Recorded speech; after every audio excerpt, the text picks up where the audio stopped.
Hayat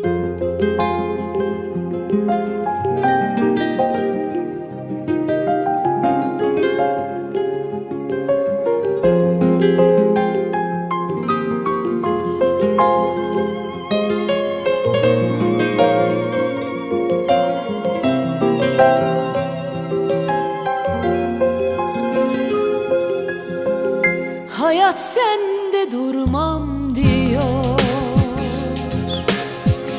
her nefeste son geliyor. Bildiğin sende kalsın, sen yalancı baharsın, artık senin olmam diyor. Sen yalancı bir sonbahar, ben sevdalı koca çınar. Kaç mevsim benden aldın, kaç sevda geri verdin, ruhum sana kanmam diyor.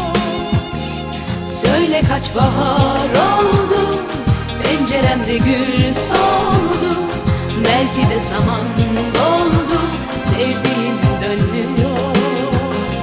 Söyle kaç bahar oldu, penceremde gül soldu, belki de zaman doldu, sevdiğim dönmüyor.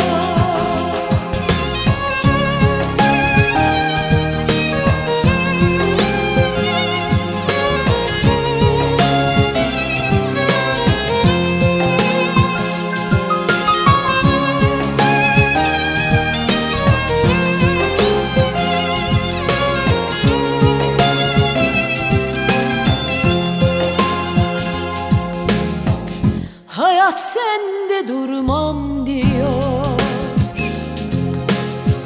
her nefeste son geliyor. Bildiğin sende kalsın, sen yalancı baharsın, artık senin olmam diyor. Sen yalancı bir sonbahar, ben sevdalı koca çınar.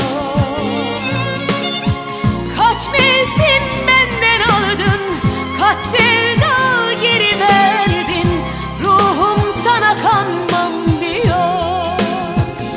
Söyle kaç bahar oldu, penceremde gül soldu, belki de zaman doldu, sevdiğim dönmüyor. Söyle kaç bahar oldu, penceremde gül soldu, belki de zaman doldu, sevdiğim dönmüyor. Söyle kaç bahar oldu, penceremde gül soldu, belki de zaman